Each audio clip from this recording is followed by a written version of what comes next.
Praise the Lord brothers and sisters. 1 ராஜாக்கள் புத்தகத்திலிருந்து கேள்வி பதில்களை நாம் இப்பொழுது பார்க்கலாம்.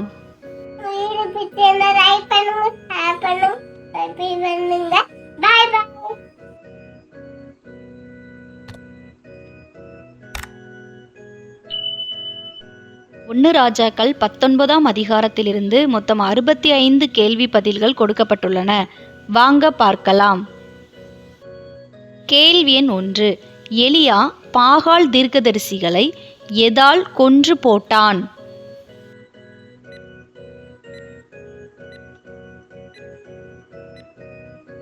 பட்டயத்தால். 1 ராஜாக்கள் 19ஆம் அதிகாரம் 1ஆம் வசனம். கேள்வி எண் 2. எலியா செய்த எல்லாவற்றையும் ஆகாப் யாருக்கு அறிவித்தான்?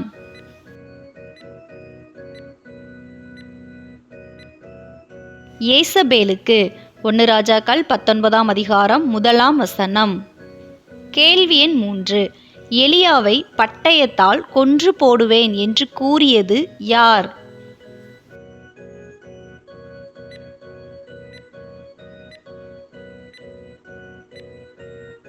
ஏசபேல். 1 ராஜாக்கள் 19ஆம் அதிகாரம் 2ஆம் வசனம். கேள்வி எண் 4. எலியா தன் பிராணனை காக்க எங்கே புறப்பட்டு போனான்?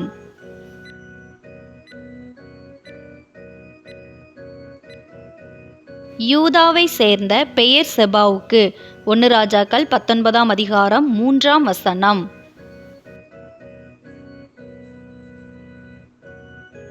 கேள்வி எண் 5. எலியா பெயர்செபாவுக்கு புறப்பட்டு போய் யாரை அங்கே நிறுத்திவிட்டான்?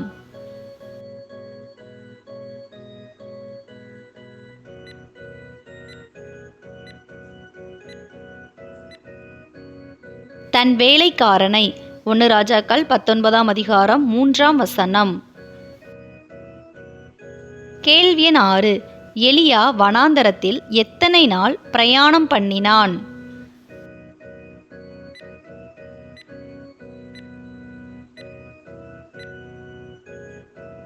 ஒரு நாள். 1 ராஜாக்கள் 19ஆம் அதிகாரம் 4ஆம் வசனம்.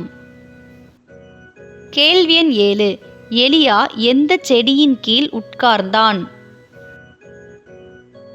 சூரைச் செடி. 1 ராஜாக்கள் 19ஆம் அதிகாரம் 4ஆம் வசனம்.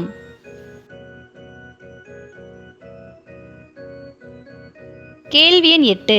எலியா ஒரு சூரைச் செடியின் கீழ் உட்கார்ந்து கர்த்தரிடம் என்ன கோரினான்? தான் சாக வேண்டும் என்று. 1 ராஜாக்கள் 19ஆம் அதிகாரம் 4ஆம் வசனம். கேள்வி எண் 9. கர்த்தாவே என் டேஸ் எடுத்துக்கொள்ளும் என்று எலியா வேண்டினான்.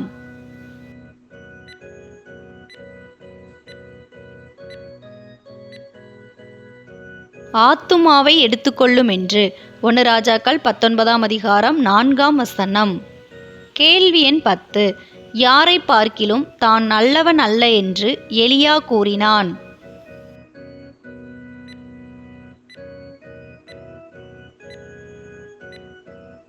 தன் பிதாக்களை பார்க்கிலும். 1 ராஜாக்கள் 19ஆம் அதிகாரம் 4ஆம் வசனம். கேள்வி எண் 11. எலியா ஒரு சூரைச் செடியின் டேஸ் படுத்துக்கொண்டு டேஸ் பண்ணினான். சூரைச் செடியின் கீழ் படுத்துக்கொண்டு நித்திரை பண்ணினான். 1 ராஜாக்கள் 19ஆம் அதிகாரம் 5ஆம் வசனம். கேள்வி எண் 12. எலியாவை தட்டி எழுப்பியது யார்?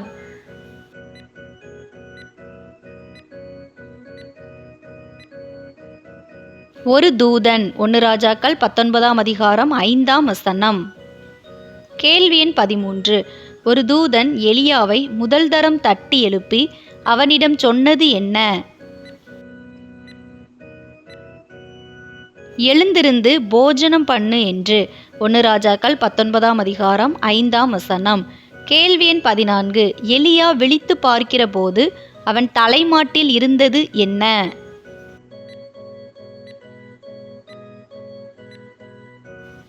தழலில் சுடப்பட்ட அடையும் ஒரு பாத்திரத்தில் தண்ணீரும். 1 ராஜாக்கள் 19ஆம் அதிகாரம் 6ஆம் வசனம்.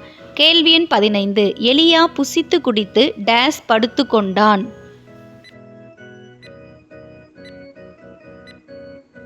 திரும்ப படுத்து கொண்டான். 1 ராஜாக்கள் 19ஆம் அதிகாரம் 6ஆம் வசனம். கேள்வி எண் 16. கர்த்தருடைய தூதன் எலியாவை எத்தனை தரம் தட்டி எழுப்பினான்?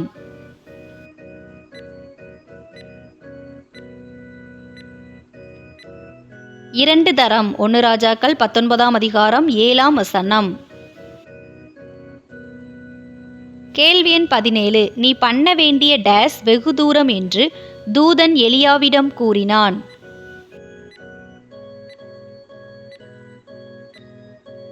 பிரயாணம். 1 ராஜாக்கள் 19ஆம் அதிகாரம் 7ஆம் வசனம். கேள்வி எண் 18. தேவனுடைய பர்வதம் எது?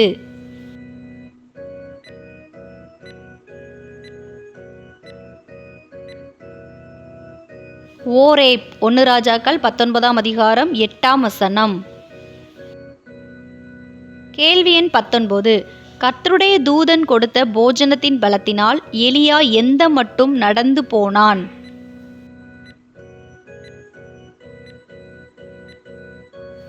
ஓரேப் என்னும் தேவனுடைய பர்வதம் மட்டும். 1 ராஜாக்கள் 19ஆம் அதிகாரம் 8ஆம் வசனம். கேள்வி எண் 20. எலியா எத்தனை நாள் இரவு பகல் ஓரேப் மட்டும் நடந்து போனான்? 40 நாள். 1 ராஜாக்கள் 19ஆம் அதிகாரம் 8ஆம் வசனம். கேள்வி எண் 21. ஓரேபில் எலியா டேஸுக்குள் போய் தங்கினான்.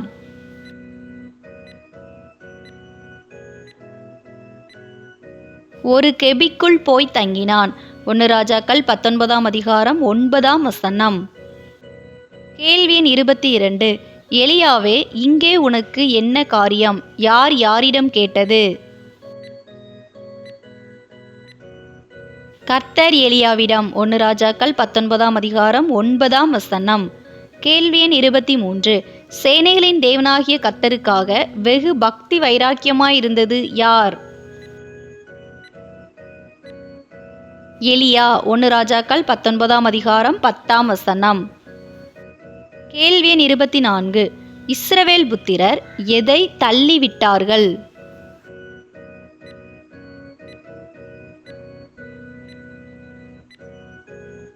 கர்த்தருடைய உடன்படிக்கையை. 1 ராஜாக்கள் 19ஆம் அதிகாரம் 10ஆம் வசனம்.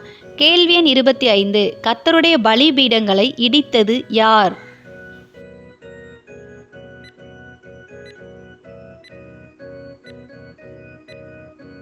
இஸ்ரவேல் புத்திரர். 1 ராஜாக்கள் 19ஆம் அதிகாரம் 10ஆம் வசனம். வேதாகம தேர்வுக்கு ஆயத்தப்படுபவரா நீங்கள்? வேதாகம கேள்விகளை தெரிந்து கொள்ள நினைப்பவர்களா நீங்கள்? அப்படின்னா நம்ம சேனலை மறக்காமல் சப்ஸ்கிரைப் பண்ணிக்கோங்க. அப்படியே பக்கத்தில் இருக்கிற பெல் பட்டனை கிளிக் பண்ணி ஆளுங்கிற பட்டனை கிளிக் பண்ணுங்கள். அப்போ தான் நாங்கள் எப்போல்லாம் வீடியோஸ் போடுறோமோ அப்போல்லாம் உங்களுக்கு நோட்டிஃபிகேஷனில் வரும். இந்த வீடியோ உங்களுக்கு பிடிச்சிருந்ததுன்னா லைக் பண்ணுங்கள். நீங்கள் பண்ணுற ஒரு லைக் தான் இந்த மாதிரி வீடியோஸ் போட எங்களை இன்னும் உற்சாகப்படுத்தும். வேதாகம தேர்வு எழுத உங்களுடைய நண்பர்கள் மற்றும் உறவினர்களுக்கும் இந்த வீடியோவை ஷேர் பண்ணுங்கள். அவங்களும் பயன்பெறட்டும். கேள்வி எண் 26. இஸ்ரவேல் புத்திரர் யாரை பட்டயத்தினால் கொன்று போட்டார்கள்?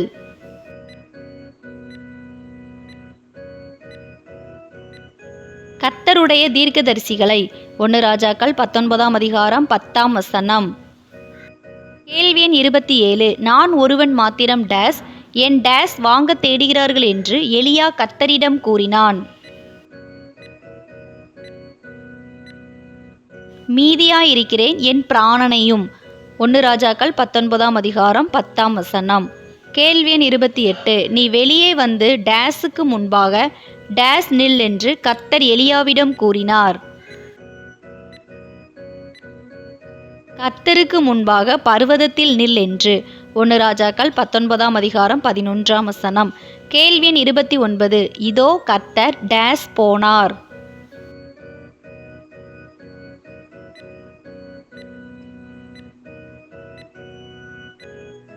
கடந்து போனார். 1 ராஜாக்கள் 19ஆம் அதிகாரம் 11ஆம் வசனம்.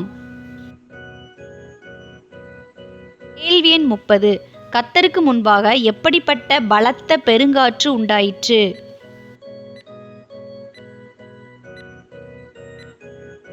பர்வதங்களை பிளக்கிறதும் கண்மலைகளை உடைக்கிறதுமான 1 ராஜாக்கள் 19ஆம் அதிகாரம் 11ஆம் வசனம்.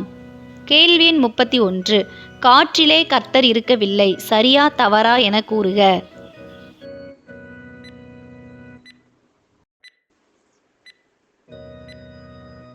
சரி. 1 ராஜாக்கள் 19ஆம் அதிகாரம் 11ஆம் வசனம்.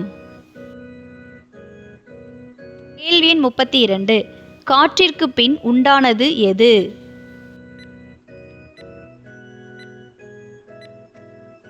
பூமி அதிர்ச்சி. 1 ராஜாக்கள் 19ஆம் அதிகாரம் 11ஆம் வசனம்.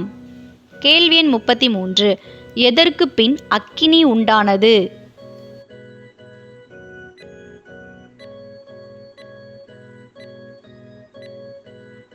பூமி அதிர்ச்சிக்கு பின் 1 ராஜாக்கள் 19ஆம் அதிகாரம் 12ஆம் வசனம். கேள்வி எண் 34.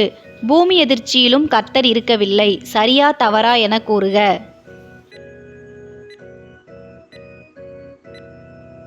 சரி. 1 ராஜாக்கள் 19ஆம் அதிகாரம் 11ஆம் வசனம். கேள்வி எண் 35. அக்கினிக்கு பின் உண்டானது எது?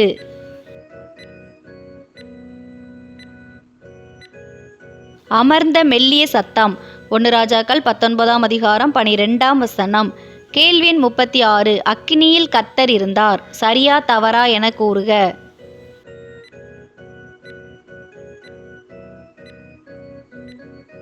தவறு. 1 ராஜாக்கள் 19ஆம் அதிகாரம் 12ஆம் வசனம். அக்கினியிலும் கர்த்தர் இருக்கவில்லை என்பதே சரி. கேள்வி எண் 37. எலியா தன் டேஸினால் தன் முகத்தை மூடிக்கொண்டான். தன் சால்வையினால். 1 ராஜாக்கள் 19ஆம் அதிகாரம் 13ஆம் வசனம். கேள்வி எண் 38. எலியா எதை கேட்டபோது தன் முகத்தை மூடிக்கொண்டான்?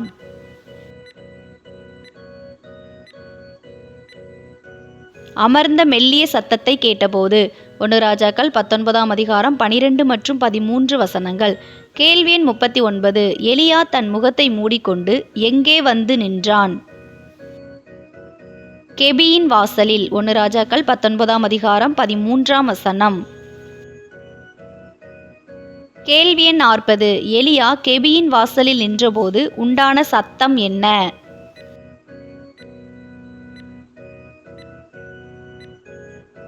இதோ எலியாவே, இங்கே உனக்கு என்ன காரியம் என்கிற சத்தம் உண்டானது. 1 ராஜாக்கள் 19ஆம் அதிகாரம் 13ஆம் வசனம். கேள்வி எண் 41. ஒரே அதிகாரத்தில் இடம்பெற்ற 2 ஒரே வசனம் எங்கே உள்ளது? 1 ராஜாக்கள் 19ஆம் அதிகாரம் 10ஆம் வசனம் மற்றும் 14ஆம் வசனம் இரண்டும் ஒரே வசனமாக ஒரே அதிகாரத்தில் இடம்பெற்றுள்ளது. கேள்வி 42.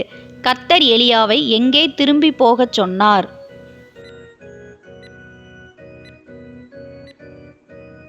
வனாந்தரத்திற்கு. 1 ராஜாக்கள் 19ஆம் அதிகாரம் 15ஆம் வசனம். கேள்வி 43. நீ டேஸ் வழியாய் வனாந்தரத்திற்கு திரும்பி போ என்று கர்த்தர் எலியாவிடம் கூறினார். தமஸ்குவின் வழியாய். 1 ராஜாக்கள் 19ஆம் அதிகாரம் 15ஆம் வசனம். கேள்வி 44. யாரை சீரியாவின் மேல் ராஜாவாக அபிஷேகம் பண்ணும்படி கர்த்தர் எலியாவிடம் கூறினார்? ஆசகேலை. 1 ராஜாக்கள் 19ஆம் அதிகாரம் 15ஆம் வசனம். கேள்வி 45. யாரை இஸ்ரவேலின் மேல் ராஜாவாக அபிஷேகம் பண்ணும்படி கர்த்தர் எலியாவிடம் கூறினார்?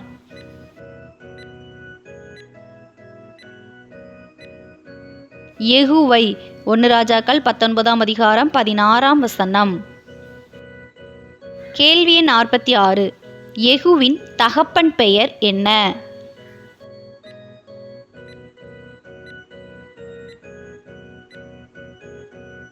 நிம்சி. 1 ராஜாக்கள் 19ஆம் அதிகாரம் 16ஆம் வசனம். கேள்வி 47. எலியாவின் ஸ்தானத்தில் அபிஷேகம் பண்ணப்பட்ட தீர்க்கதரிசி யார்?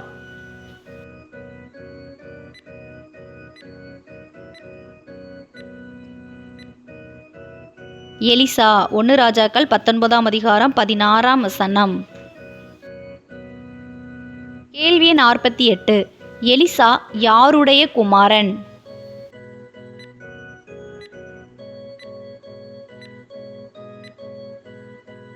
சாப்பாத்தின் குமாரன் 1 ராஜாக்கள் 19ஆம் அதிகாரம் 16ஆம் வசனம்.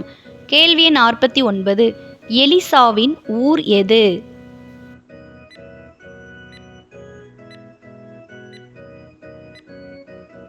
ஆபேல் மேகொலா 1 ராஜாக்கள் 19ஆம் அதிகாரம் 16ஆம் வசனம். கேள்வி எண் 50. எவனை யெகூ கொன்று போடுவான் என்று கர்த்தர் கூறினார்?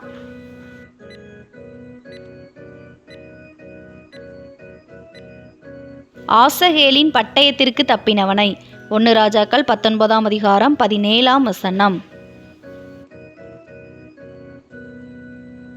கேள்வி எண் 51. யெகூவின் பட்டயத்திற்கு தப்பினவனை கொன்று போடுவது யார்?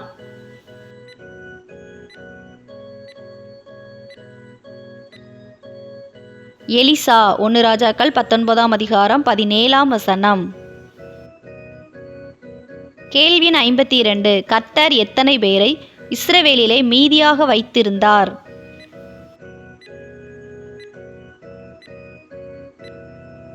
ஏழாயிரம் பேரை 1 ராஜாக்கள் 19ஆம் அதிகாரம் 18ஆம் வசனம். கேள்வி எண் 53. கர்த்தர் மீதியாக வைத்திருந்த 7000 பேர் எப்படிப்பட்டவர்கள்?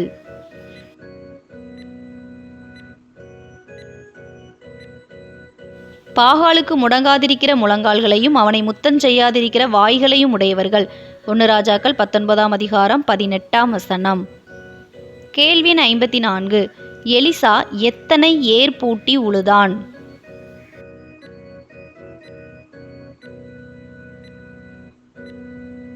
பன்னிரண்டு. 1 ராஜாக்கள் 19ஆம் அதிகாரம் 19ஆம் வசனம்.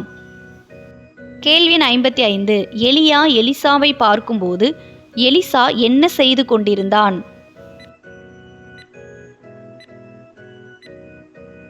12ஆம் ஏரை ஓட்டிக் கொண்டிருந்தான்.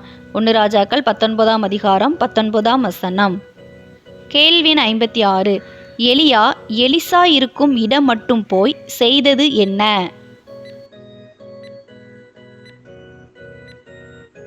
எலிசாவின் மேல் தன் சால்வையை போட்டான். 1 ராஜாக்கள் 19ஆம் அதிகாரம் 19ஆம் வசனம். கேள்வி எண் 57. எலிசா டேஸ் விட்டு எலியாவின் டேஸ் ஓடினான்?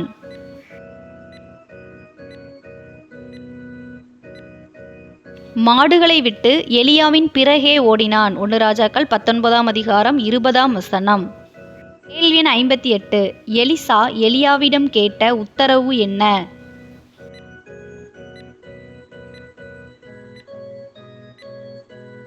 தன் தகப்பனையும் தன் தாயையும் முத்தம் செய்யும்படி உத்தரவு கேட்டான். 1 ராஜாக்கள் 19ஆம் அதிகாரம் 20ஆம் வசனம். கேள்வி எண் 59. போய் திரும்பி வா, நான் உனக்கு செய்ததை நினைத்துக்கொள். யார் யாரிடம் கூறியது?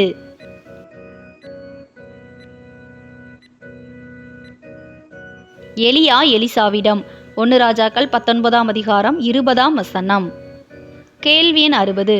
மாட்டு இறைச்சியை சமைத்து ஜனங்களுக்கு கொடுத்தது யார்?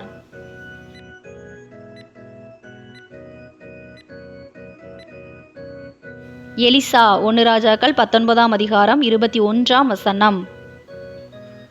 கேள்வி எண் 61. உம்மை பின்தொடர்வேன், யார் யாரிடம் கூறியது?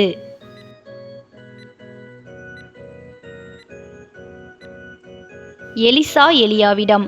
1 ராஜாக்கள் 19ஆம் அதிகாரம் 20ஆம் வசனம். கேள்வி எண் 62. எலிசா எதை பிடித்து அடித்தான்?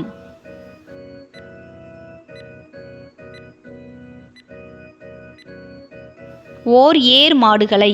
1 ராஜாக்கள் 19ஆம் அதிகாரம் 21ஆம் வசனம். கேள்வி எண் 63. எலிசா எவைகளால் இறைச்சியை சமைத்தான்?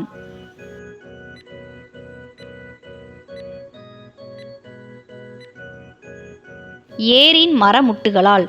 1 ராஜாக்கள் 19ஆம் அதிகாரம் 21ஆம் வசனம். கேள்வி எண் 64. எலிசா யாருக்கு ஊழியம் செய்தான்?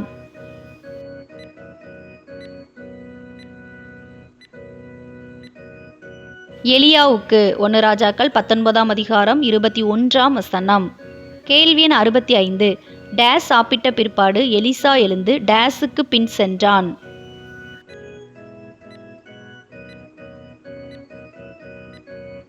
ஜனங்கள் சாப்பிட்ட பிற்பாடு எலிசா எழுந்து எலியாவுக்கு பின் சென்றான். 1 ராஜாக்கள் 19:21. இந்த வீடியோ உங்களுக்கு பயனுள்ளதாக இருந்ததுன்னா நம்ம சேனலை சப்ஸ்கிரைப் பண்ணாதவங்க மறக்காமல் சப்ஸ்கிரைப் பண்ணிக்கோங்க. அப்படியே பக்கத்தில் இருக்கிற பெல் பட்டனை கிளிக் பண்ணி ஆளுங்கிற பட்டனை கிளிக் பண்ணுங்கள். அப்போ தான் நாங்கள் எப்போல்லாம் வீடியோஸ் போடுறோமோ அப்போல்லாம் உங்களுக்கு நோட்டிஃபிகேஷனில் வரும், நீங்கள் மிஸ் பண்ணாமல் பார்க்கலாம். இந்த வீடியோ உங்களுக்கு பிடிச்சிருந்ததுன்னா லைக் பண்ணுங்கள். நீங்கள் பண்ணுற ஒரு லைக் தான் இந்த மாதிரி வீடியோஸ் போட எங்களை இன்னும் உற்சாகப்படுத்தும். வேதாகம தேர்வு எழுதும் உங்களுடைய நண்பர்கள் மற்றும் உறவினர்களுக்கு இந்த வீடியோவை ஷேர் பண்ணுங்கள், அவங்களும் பயன்பெறட்டும். ஜாயின் பண்ண விரும்பினீங்கன்னா நீங்கள் ஜாயின்கிற பட்டனை கிளிக் பண்ணி ஜாயின் பண்ணிக்கோங்க. God bless you.